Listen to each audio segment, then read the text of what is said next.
하나님 만나기를 소망해서 나온 성도 여러분에게 하나님의 은혜와 사랑이 있기를 주님의 이름으로 축복합니다. 앞으로 몇 주간 동안 하나님 만나기라고 하는 주제를 가지고 말씀을 나누려고 합니다. 우리 성도님들이 현실적으로 신앙생활을 하면서 부딪히는 문제 가운데서 하나님의 부재를 느끼는 문제가 있습니다. 하나님의 도우심을 받고 싶은데 하나님이 말씀이 없으신 것처럼 느껴지는 거죠. 또 하나님의 사랑을 느끼지 못한다고 느끼는 것입니다. 이런 문제에 직면한 우리가 어떻게 하나님을 만날 수 있을까, 이런 주제로 몇 주 동안 같이 말씀을 나누도록 하겠습니다. 아무쪼록 성령이 우리를 도우셔가지고 주의 은혜가 말씀을 통해서 임하기를 주님의 이름으로 축복합니다. 레리 크랩이라고 하는 사람이 있는데요, 미국의 기독교 심리학자입니다. 이분은 하나님의 존재를 의심하였다고 하는 것을 실수하지 않는 하나님이라고 하는 책 속에 기록하고 있습니다. 11살 때에 가족들과 함께 여름 휴가를 갔다가 물놀이를 하는 중에 형이 물에 빠져가지고 익사를 하게 되었습니다. 그때 이 레리 크랩이 간절히 하나님 앞에 기도하면서 우리 형을 내가 너무너무 사랑하는데 한 번만 살려주시면 안 되겠냐고 하나님 앞에 간절히 기도했지만은 기도가 응답되지 않고 형은 그대로 떠나갔습니다. 그 이후에 레리 크랩의 마음속에 하나님에 대한 부정적인 생각이 자리를 잡았어요. 하나님이 내 기도를 들어주지 않으셨다고 하는, 또 하나님이 나를 외면하셨다고 하는 그런 부정적인 생각이 자리를 잡고 오랜 시간 동안 하나님을 떠나 있었습니다. 그러다가 나중에 하나님께로 돌아오게 되었는데, 하나님께 돌아오고 나서 이분이 하나 깨달은 것이, 하나 알게 된 것이 있습니다. 그것이 무엇이냐니까, 하나님은 나의 전부가 되실 만큼 충분한 분이시지만은 나는 그 충분한 하나님을 알기에는 부족하다고 하는 것을 알게 되었습니다. 그렇죠. 하나님은 우리의 전부가 되실 만큼 충분한 분이시죠. 하나님은 안 계신 곳이 없고 알지 못하시는 것이 없으시고, 하나님은 여전히 우리를 사랑하시고 영원히 우리와 함께 하시는 하나님이세요. 하나님은 우리의 전 생애를 드려도 아깝지 않을 만큼 우리의 전부가 되시는 분이십니다. 그런데 그에 비해서 우리는 그 하나님을 알기에 충분하지 않다는 것이죠. 예수님께서 하나님을 사랑하라고 말씀하시면서 마가복음 12장 30절에서 말씀하시기를, 내 마음을 다하고 목숨을 다하고 뜻을 다하고 힘을 다하여 주 너의 하나님을 사랑하라. 하나님은 우리의 목숨을 다하고 마음을 다하고 또 뜻을 다하고 힘을 다해서 사랑할 만한 분이시라는 거예요. 그렇게 하나님을 사랑하라는 것입니다. 마음과 목숨과 뜻과 힘이라고 하는 것은 우리 가지고 있는 지정의의 총체를 총동원해 가지고 사랑해야 될 분이 하나님이시라고 하는 것을 가르쳐 주고 있습니다. 그러나 실제로는 우리가 하나님을 현실에서 그렇게 사랑하느냐? 그렇지 못하죠. 우리의 영성은 오염되어져 있습니다. 죄로 인해서 하나님을 찾기보다는 우리 자신의 만족을 추구하죠. 그래서 우상 숭배에 빠지기도 하고 점술과 복술에 빠져가지고 신을 찾는다고 하지만 사실은 우리 자신을 위한 신앙생활, 종교생활을 합니다. 이것을 보면 우리가 영적으로 아주 흐려져 있다는 것을 알 수 있죠. 그래서 옆에 하나님이 계심에도 불구하고 우리는 옆에 계신 하나님을 볼 수가 없습니다. 우리의 지성도 오염되어져 있습니다. 하나님이 우리를 창조하실 때에 머리를 주신 것은 이 머리에 하나님을 아는 지식으로 가득 담으라고 하는 것인데, 우리는 살면서 세상적인 지식으로 가득해요. 그래서 지성의 눈이 어두워져 있어가지고 옆에 하나님이 계시지만은 하나님을 보지 못합니다. 또 감성도 오염되어져 있습니다. 우리가 하나님을 찬양하고 즐거워하기보다는 세상적인 쾌락과 놀이와 즐거움을 추구합니다. 우리가 1시간 동안 찬양을 하고 기도하고 말씀을 듣는 것도 집중하지 못해가지고 너무 힘들어 하시는 분들이 많이 있잖아요. 그러니 여러분, 우리가 옆에 하나님이 계시다고 한들 하나님을 볼 수 있겠습니까? 우리의 지성과 감성은 흐려져 있습니다.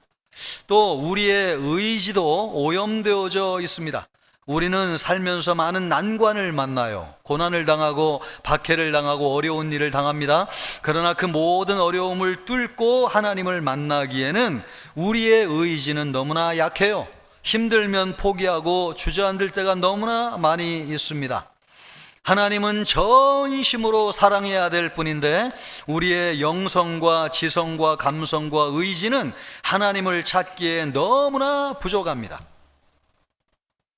특별히 우리의 영성과 지성과 감성과 의지가 너무 연약해져 가지고 가까이 계신 하나님을 절대적으로 보지 못하는 때가 있습니다. 그때가 언제냐? 특별히 고난의 때입니다.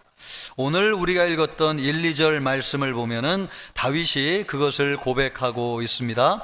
여호와여, 어느 때까지니까?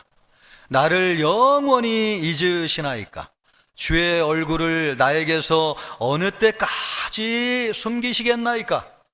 나의 영혼이 번민하고 종일토록 마음에 근심하기를 어느 때까지 하오며 내 원수가 나를 치며 자랑하기를 어느 때까지 하리이까?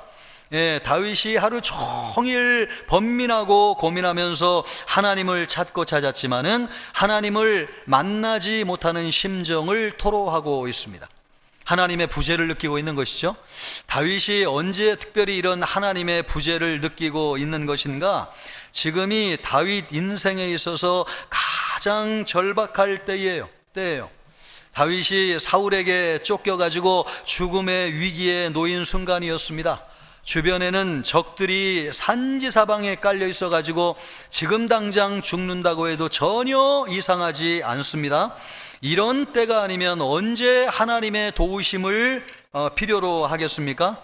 그러나 아무리 둘러보아도 하나님의 숨결이 느껴지지 않아요. 아무리 찾아도 하나님이 가까이 계신 것이 느껴지지 않아요.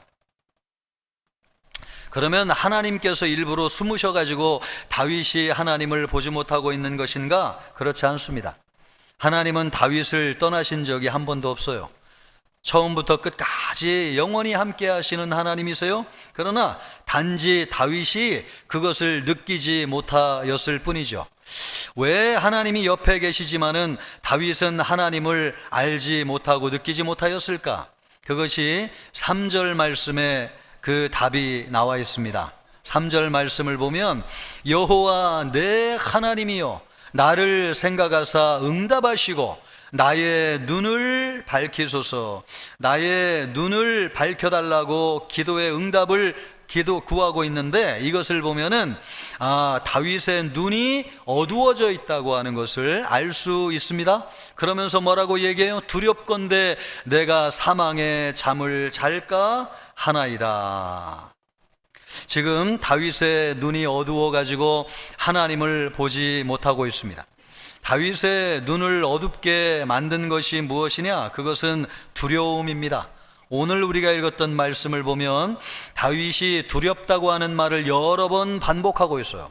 3절에서도 두렵건대, 또 4절에서도 두렵건대, 이렇게 두렵다고 하는 것을 반복적으로 이야기하고 있는 것을 보면은 다윗의 마음속에 꽉 짓눌러 있는 감정이 하나 있는데 바로 그것은 두려움이라고 하는 것입니다. 두려움이 우리 안에 들어오면은 뇌의 모두가 바뀝니다. 두려움을 관장하는 곳이 편도엽이라고 하는 곳인데요, 편도체. 이 편도체가 활성화되면서 우리가 본능적으로 생존 본능으로 전환돼요, 뇌가. 우리가 여러분 두려우면 도망가고 싶잖아요. 그리고 수동적으로 방어 모드로 전환되잖아요. 바로 이런 것들이 두려움이 들어왔을 때에 나도 모르게 뇌의 모드가 전환되기 때문에 그렇습니다. 이렇게 되었을 때에 아주 심각한 문제가 발생하게 되는데, 그것이 뭐냐니까 인식의 능력에 문제가 생긴다는 거예요. PR을 구분해 가지고 상황을 잘 분별하고 지혜롭게 대처를 해야 되는데, 두려움이 확 들어오면 뇌가 그런 것을 인지할 수 있는 인지 능력이 떨어져 버리게 됩니다. 그래서 상황을 대처하지 못하게 되는 것이죠.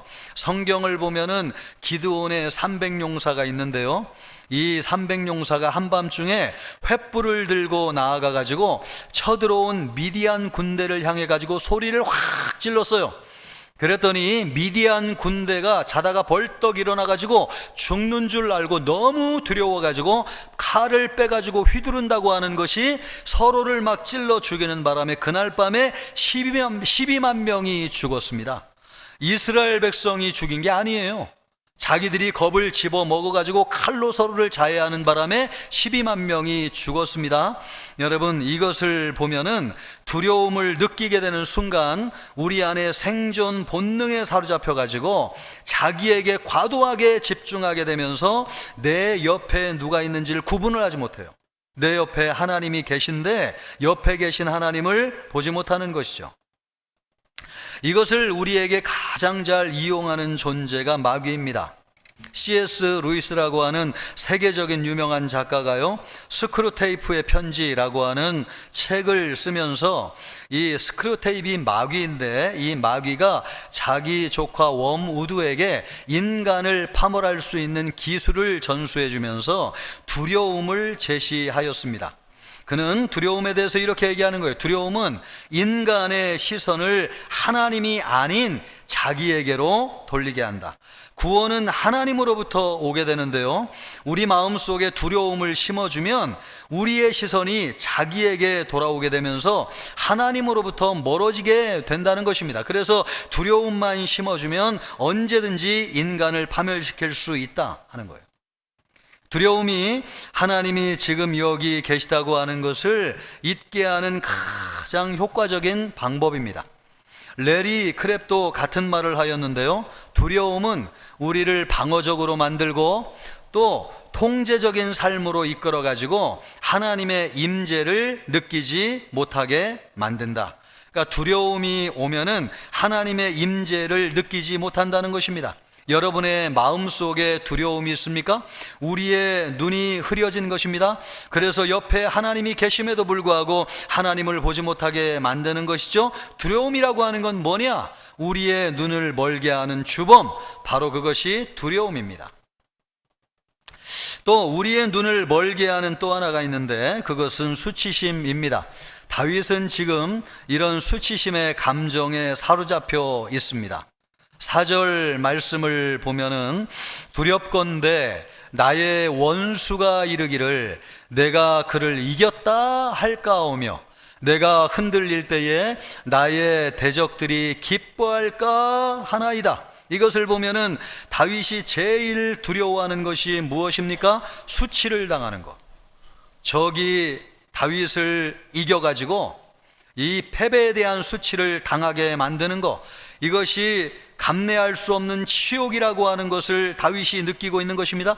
그래서 다윗의 마음속에는 이 수치심의 감정이 꽉 들어차 있어요. 그래서 하나님 나를 여기서 구해 주십시오, 이렇게 지금 기도하고 있는데, 여러분, 내가 싫어하는 이 수치심을 당하도록 하나님이 그냥 내버려 두셨다? 그럴 때 우리의 감정이 하나님을 향해서 폭발하는 것입니다. 내가 수치를 당할 때에 하나님은 어디에서 무엇을 하고 계셨습니까? 그래서 여러분, 수치심을 가지고 있는 사람들은 하나님을 피하게 됩니다. 그런데 정작 이 수치심이 우리에게 생기게 된 이유가 무엇입니까? 창세기 3장 8절 말씀을 보면 아담과 하와가 죄를 짓고 나서 성경이 이렇게 얘기하고 있습니다. 여호와 하나님의 낯을 피하여 동산나무 사이에 숨은지라. 죄를 짓고 나니까 눈이 밝아져 가지고 옷을 벗었다고 하는 수치심을 느끼게 되었습니다. 그러므로 이 인간의 수치심이라고 하는 것은 하나님이 우리에게 주신 것이 아니에요. 우리가 죄로 말미암아 우리 안에 생겨난 것입니다. 그래서 이 수치심을 가지게 되면은 하나님께 숨고 하나님을 멀리하게 됩니다. 수치심을 연구한 브레네 브라운 박사는 수치심은 하나님과 만남을 피하게 만들고 하나님의 임재를 느끼지 못하게 만든다, 이렇게 얘기했습니다. 수치심이 하나님의 임재를 느끼지 못하게 만들어요. 우리가 살면서 수치심을 느낄 때가 얼마나 많이 있습니까? 남의 일을 하고 또 남의 돈을 벌어 살려고 하면 우리는 살면서 수치심을 수도 없이 당해요. 그럴 때마다 우리 안에 떠오르는 생각이 있어요. 하나님, 살아계신 하나님께서 내가 수치심을 당할 때에 하나님은 어디서 무엇을 하시고 나를 도와주지 않으셨습니까? 그러므로 여러분, 수치심을 가지고 있는 사람은 하나님을 멀리하게 됩니다. 정작 하나님 어디 있습니까? 나를 만나 주십시오, 이렇게 하나님을 찾지만 수치심이 우리 마음속에 자리 잡고 있으면 하나님을 향해서 우리의 얼굴을 돌리게 돼요. 그러므로 수치심이라고 하는 것은 무엇이냐? 우리의 얼굴, 우리의 눈을 멀게 만드는 주범, 바로 그것이 수치심이에요. 다윗이 고난 가운데 하나님을 만날 수 없었던 것은 이 두 가지 감정이 그의 마음에 자리 잡고 있었기 때문에 그렇습니다. 그러면 우리도 이 고난 가운데서 하나님을 만나기를 원하는데 이 두려움이라고 하는 것, 수치심이라고 하는 것을 어떻게 넘어서 가지고 우리의 옆에 계신 하나님을 만날 수 있을 것인가? 오늘 다윗이 말씀을 통해서 우리에게 그것을 제시하고 있습니다. 먼저 하나님의 사랑을 의지하는 것입니다. 5절 말씀을 보십시오. 나는 오직 주의 사랑을 의지하였사오니. 다윗이 고난의 때에, 그 어두운 때에 유일하게 한 가지 붙잡은 것이 있는데 그것은 주의 사랑, 하나님의 사랑이었습니다.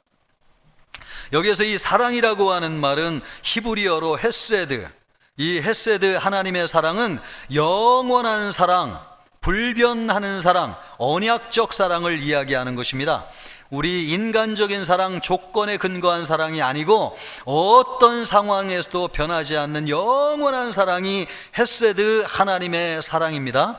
다윗이 그 하나님의 사랑을 붙잡았다는 거예요. 성경은 말씀하기를 하나님은 곧 사랑이시니라, 이렇게 말씀하고 있습니다. 그래서 하나님 사랑 안에 거하는 것이 곧 누구에게 거하는 거예요? 하나님 안에 거하는 것입니다. 나의 사랑 안에 거하라, 나도 너희 사랑 안에 거하리라. 여러분, 사랑 안에 거하는 것이 곧 하나님 안에 거하는 것입니다. 하나님의 사랑은 예수 그리스도를 통해서 우리에게 나타난 바 되었습니다. 친구가 자기 목숨을 친구를 위하여 내주는 것보다도 더 큰 사랑이 없다고 하였는데, 예수님께서 우리를 위해서 십자가에서 죽으심으로 하나님의 사랑을 우리에게 보여주셨어요. 그러므로 여러분, 하나님은 우리를 사랑하신다고 하는 것이 너무나 분명해요. 그 하나님의 사랑을 붙잡게 될 때에 하나님의 임재를 체험하게 된다는 것입니다. 그래서 다윗이 무엇을 붙잡았다는 거예요? 어두운 가운데서도 주의 사랑, 하나님의 사랑을 붙잡았습니다. 어떤 한 청년이 로마서 8장 말씀을 읽다가 벽돌로 얻어맞는 큰 충격을 받았습니다. 죄로 인해 가지고 죄책감과 수치심이 얼마나 큰지, 또 예수 그리스도께서 내 죄를 위해서 고난을 당하시고 십자가에서 못 박히셨다고 하는 그 사실이 압도되게 느껴졌습니다. 그 순간 하나님의 사랑이 너무나도 가까이 생생하게 느껴졌어요. 그러면서 산더미처럼 쌓여있던 마음의 압박감과 불안이 한순간에 내려갔습니다. 그리고 속으로 성령을 통해서 하나님의 음성이 내게 들려왔습니다. 내 아들아, 너는 내 것이라. 내가 너를 사랑하는데 상상 이상으로 너를 사랑한다. 예수 그리스도가 너를 위해서 목숨을 내어줄 만큼 내가 너를 사랑한다. 내게로 와서 안식과 평안을 찾아라. 남은 내 생애 동안 내 정체성, 목적, 가치, 소속감을 스스로 만들어낼 필요가 없다. 나는 너에게 기꺼이 그것을 준다. 너는 내 안에서 그것을 찾아라. 이런 하나님의 음성이 들려지면서 하나님의 사랑이 느껴졌어요. 그 하나님의 사랑이 느껴지면서 하나님이 실제로 나와 함께 하신다고 하는 것이 체험되어졌습니다. 우리는 손으로 하나님을 만져야 된다고 생각해요. 또 눈으로 하나님을 보아야 된다고 생각해요. 체험적으로 하나님을 느낄 수 없으면 하나님이 멀리 있다고 생각해요? 아니요. 여러분, 하나님은 사랑이십니다. 사랑 안에 거하시기를 바랍니다. 사랑 안에 거하는 것이 곧 하나님 안에 거하는 것입니다. 주의 사랑을 붙잡음으로 말미암아 하나님의 임재하심이 여러분과 함께하기를 축복합니다. 또 하나님을 만나는 길이 있는데 그것은 하나님의 구원을 묵상하는 것입니다. 6절, 5절 말씀을 보면 다윗이 나의 마음은 주의 구원을 기뻐하리이다. 여기에서 주의 구원이라고 하는 것은 아직 이루어지지 않은 구원이에요. 내가 침체 가운데 있는데 여기에서 나를 건져주실 하나님의 구원, 그러므로 아직 이루어지지 않은 구원이에요. 그런데 아직 이루어지지 않은 구원인데 어떻게 기뻐할 수 있느냐 하는 것이죠. 다윗은 구원의 기쁨을 아는 사람이었습니다. 다윗은 구원의 기쁨을 아는 사람이었어요. 어릴 적에 들에 나가지고 양을 치면서 밤을 보낼 때마다 그 외로운 저녁에 하나님을 생각하고 구원의 하나님을 찬양하면 구원의 감격이 밀물처럼 밀려왔습니다. 또 골리앗과 싸울 때에 아무것도 의지할 것이 없었지만 오직 하나님의 이름을 믿고 나아갔을 때에 하나님이 그를 이기게 하여 주시고 그를 구원하여 주시고 이스라엘 백성들을 구원해 주셨습니다. 이런 과거에 하나님이 나를 구원하셨다고 하는 그 구원의 생각할 때마다 구원의 감격이 밀려왔어요. 그것을 생각하면은 새로운 구원의 기쁨이 다가왔습니다. 지금 내 인생에서 가장 어려운 때를 보내고 있지만 하나님이 구원해 주실 것이라고 하는 것이 기대가 되었습니다. 하나님의 구원을 소망하며 기다릴 때마다 하나님이 가까이 느껴주시고 하나님의 임재가 가까이 충만하게 느껴지는 것입니다. 우리가 여러분 이것을 느끼지 못하는 이유가 무엇입니까? 신앙생활하면서 우리가 제일 어려운 것 중에 하나는 아직 이루어지지 않은 것을 믿는 것입니다. 아니, 아무 증거도 없는데 어떻게 믿으라는 말입니까? 그렇게 물어요. 그러나 여러분, 하나님은 어떤 하나님이십니까? 소망의 하나님이십니다.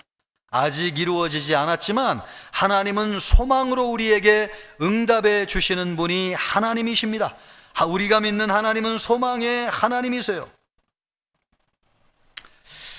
특별히 하나님은 위기의 순간에 우리보다 먼저 와서 우리를 기다리시는 분이세요. 우리 애기들이 걸음마를 배울 때에 아장아장 걷다가 넘어지려고 하면 어느새 아빠가 달려와 가지고 아이를 품에 안아주는 것처럼 우리의 위기의 순간에 소망의 하나님은 언제든지 앞에 와 계셔 가지고 우리가 위기의 순간에 우리를 건져주시는 하나님이십니다.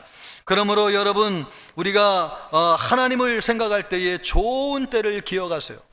구원의 하나님을 만났을 때의 그 감격과 기쁨을 되살려 보시기를 바랍니다. 그러면 침체 가운데 있을 때에 하나님을 만날 수 있어요. 소망을 품고 기도하면 반드시 하나님이 우리를 만나 주십니다. 그러기를 주님의 이름으로 축복합니다.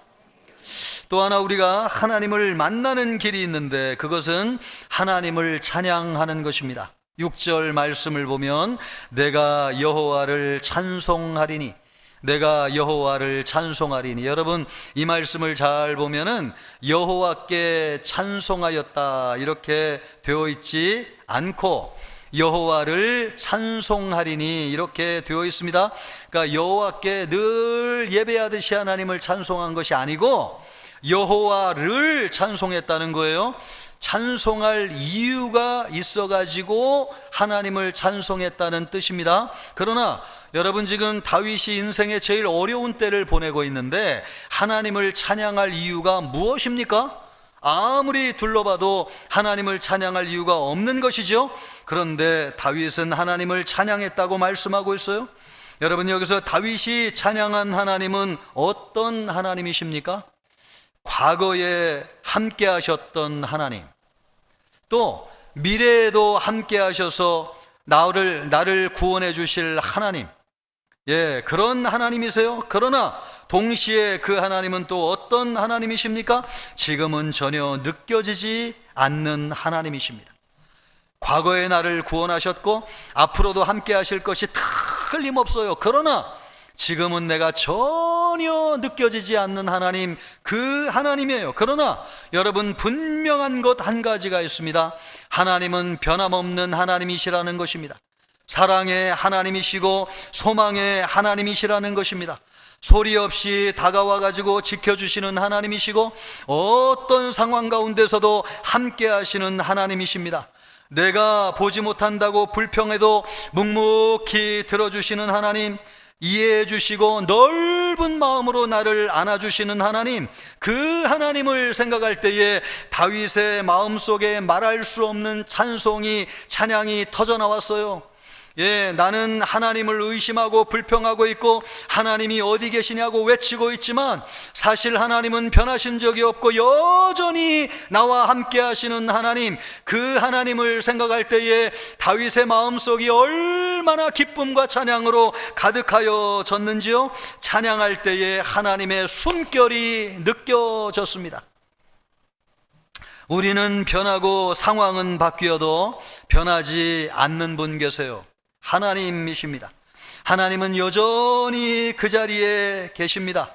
우리가 고난을 당하고 위기를 만나가지고 두려움과 수치심 때문에 눈이 어두워져 가지고 옆에 계신 하나님을 보지 못했을 뿐이지, 하나님은 여전히 변함없이 우리 옆에 계시고 한 번도 우리를 떠나신 적이 없으세요. 하나님의 사랑은 한 번도 변한 적이 없어요. 우리가 하나님을 원망하고 실망한다고 해가지고 하나님이 2000년 전에 예수님의 사랑을 옮기신 적이 없어요. 예수님은 2000년 전에 그 십자가의 사랑으로 영원히 우리와 함께 하시고 그 사랑은 변한 적이 없어요. 그러므로 여러분, 하나님의 사랑은 변하지 않습니다. 그 생각을 하면은 찬양이 저절로 나와요. 자, 우리는 아침 저녁으로 바뀌는데 하나님이 주신 무한한 사랑도 쉽게 배신하고 의심하는데, 그럼에도 불구하고 변함없이 그 자리에서 우리를 기다려주시는 하나님, 변함없이 나와 함께 하시는 하나님, 그 하나님을 생각할 때에 얼마나 감사한지요. 그 하나님을 생각하면 입이 열려가지고 찬양을 하게 됩니다. 여러분, 찬양이라고 하는 것은 무엇이냐? 하나님의 임재를 체험하는 능력이 있습니다. 그래서 다윗은 인생의 가장 어려운 순간에 하나님을 찬양한 것입니다. 찬양할 이유가 없다고요? 아니요. 나는 불평하고 하나님을 원망하지만은 하나님은 한 번도 나를 떠나신 적이 없습니다. 영원히 나와 함께하고 계십니다. 그 하나님을 생각할 때 찬양이 터져 나왔습니다. 그 찬양을 할 때에 하나님의 숨결이 느껴지고 하나님의 임재가 내 피부 깊숙이 느껴지게 되는 것입니다. 이런 하나님을 통해서 다윗은 인생의 가장 어두운 순간에도 하나님의 임재를 체험하면서 이겨나갈 수 있었습니다. 여러분도 그러기를 주님의 이름으로 축복합니다. 우리 인생의 가장 큰 축복은 하나님이 우리와 함께 하시는 것인데, 그럴 때에 우리에게 주어지는 축복이 있어요. 무엇보다도 하나님을 믿고 신뢰하게 되는 것이죠. 하나님을 더 신뢰하게, 역시 하나님은 그렇지, 하나님을 나를 떠나지 않는 분이시지, 이런 하나님에 대한 신뢰와 믿음이 쌓이게 돼요. 그리고 여러분, 그렇게 하나님을 만났을 때에 우리가 비로소 알게 되는 것 한 가지가 있는데, 그것이 무엇이냐면 하나님은 참으로 여러 가지 다양한 방법으로 우리와 함께 하셨다고 하는 것을 알게 됩니다. 여러분, 나오미를 생각해 보세요. 집이 망해가지고 혼자 처량하게 고향으로 돌아오고 있는데 무슨 생각이 들었겠어요? 하나님이 왜 나와 함께하지 않으시는 것인가? 하나님은 살아계시고 나를 사랑하신다고 하는데 왜 하나님은 내가 망하도록 내버려 두신 것인가? 하나님은 어디에서 나와 함께 하시지 않은 것인가? 이런 생각을 하지 않았겠어요? 그런데 여러분, 나오미의 그 옆에는 누가 있었습니까? 나오미를 버리지 않고 함께 걷고 있는 룻이 있었습니다. 그러나 나오미는 룻이 하나님이라고 하는 걸 몰랐어요. 하나님의 인애하신 사랑으로 함께 하시는 하나님의 사랑이라고 하는 것을 알지 못했어요. 그래서 열심히 하나님을 찾았지만은 하나님이 옆에 계시다고 하는 것을 알지 못했습니다. 우리는 여러분 열심히 하나님을 찾아요. 그러나 불평 없이 말 없이 우리와 하나님의 사랑으로 함께 하고 있는 사람이 옆에 있다고 하는 것을 알지 못하는데 우리 주변에는 그런 사람이 함께 하고 있어요. 아내일 수도 있고 남편일 수도 있습니다. 여러분 시어머니일 수도 있고 며느리일 수도 있어요. 우리가 교회에서 만나면 마음을 나누는 같이 신앙생활하는 우리 교우들일 수 있어요. 그들이 누구입니까? 하나님이 함께 하시는 사람들이에요. 하나님은 사람을 통해서 우리와 함께 하십니다. 또 하나님은 상황 속에서 우리와 함께 하시는 분이세요. 우리가 죽을 상황 가운데 놓여 있으면 죽는 것이 당연한 것입니다. 그러나 성경은 뭐라고 말씀하고 있습니까? 내가 강을 건널 때에 물이 너를 침몰하지 못할 것이요 불 가운데 지날 때에 타지도 아니할 것이라. 강의 위험을 만나면 물에 빠져 죽는 것이 정상이고 불의 위험을 만나면 타 죽는 것이 정상이에요? 여러분 그런 가운데 고난당하고 있는 사람이 얼마나 많아요. 그런데 그런 불과 같은 강의 위험을 만나고 불의 위험을 만나고 있음에도 불구하고 여전히 죽지 않고 살아있다? 100% 누가 함께하고 계신 것입니까? 하나님이 함께하고 계신 것입니다. 하나님이 함께하고 계시기 때문에 그런 와중에도 우리가 불타 죽지 않고 침몰하지 않고 있는 것입니다. 이것을 볼 때에 상황 가운데 하나님은 함께하신다고 하는 것을 알 수 있습니다. 또 하나, 하나님이 우리 가장 보편적인 일반적인 방법으로 우리와 함께 하시는 것 한 가지가 있는데 그것은 말씀입니다. 말씀을 통해서 하나님이 우리와 함께 하세요. 예수님이 말씀하시기를 너희가 내 안에 거하고 내 말이 너희 안에 거하면, 이 말씀을 보면은 예수님이 우리 안에 거하시는 거하고 말씀이 우리 안에 거하시는 거하고 같은 맥락에서 말씀하고 있다고 하는 것을 알 수 있습니다. 여러분 우리 안에 말씀이 거하신다고 하는 것은 우리 안에 누가 거하신다는 것입니까? 하나님이 거하신다고 하는 말씀이에요. 그래서 태초에 말씀이 계시니라. 이 말씀은 곧 누구시라고요? 하나님이시니라. 하나님은 말씀을 통해서 우리와 함께 하세요. 우리는 여러분 손으로 하나님을 만지고 눈으로 하나님을 보려고 하지만 하나님은 말씀이세요. 말씀을 통해서 우리 안에 거하십니다. 여러분이 말씀 안에 거하시고 계시다면 여러분은 하나님과 함께하고 계시다고 하는 것을 믿으시기를 바랍니다. 또 매주 우리가 교회 나와가지고 목사의 설교를 듣는데 이 목사의 설교도 하나님이 함께 하시는 명백한 증거입니다. 존 스토트라고 하는 위대한 신학자는 설교에 대해서 이런 정의를 냈습니다. 설교란 하나님의 말씀을 통해서 하나님 자신이 백성과 만나는 사건이다. 다시 한번요. 설교란 무엇이냐? 하나님이 말씀으로 그의 백성들과 어떻게 하는? 만나는 시간이라고 설교를 정의하고 있습니다. 그러므로 여러분이 설교를 듣고 있습니까? 하나님이 여러분과 함께하고 계신 것입니다. 설교는 하나님이 우리와 함께하는 사건이기 때문에 그렇습니다. 이렇게 우리가 하나님을 만나게 되는데 여러 가지 방법으로 만나게 되는데 하나님을 만날 때 우리에게 주어지는 축복이 많이 있어요. 그 중에 모든 사람에게 보편적으로 주어지는 축복이 한 가지 있는데 그것은 마음의 평안을 얻는 것입니다. 예수님은 너희는 마음에 근심하지 말라. 나를 믿으니, 하나님을 믿으니 또 나를 믿으라. 그렇게 말씀하셨어요. 내가 너희에게 평안을 주노니 내가 주는 평안은 세상이 주는 것과 같지 않다. 두려워하지 말라. 내가 세상을 이기었노라. 여러분 우리는 세상이 풍랑이는 바다와 같은 세상을 살고 있어요. 그렇다고 해가지고 우리의 인생이 다 뒤집어지는 것 아닙니다. 하나님이 함께하고 있기 때문에 그렇습니다. 하나님이 함께하는 자에게는 마음의 평안을 주세요. 그래서 풍랑이는 바다 같은 세상에도 잠잠하게 살게 하여 주시고 평안하게 살게 하십니다. 이 평안을 누가 주시느냐? 하나님이 우리에게 주시는 것입니다. 하나님을 바라보고 임재 가운데 삶으로 말미암아 여러분의 마음속에 하나님 하나님의 평안이 임하시기를, 그래서 다윗처럼 약속의 정상에 서기를 우리 주님의 이름으로 축복합니다.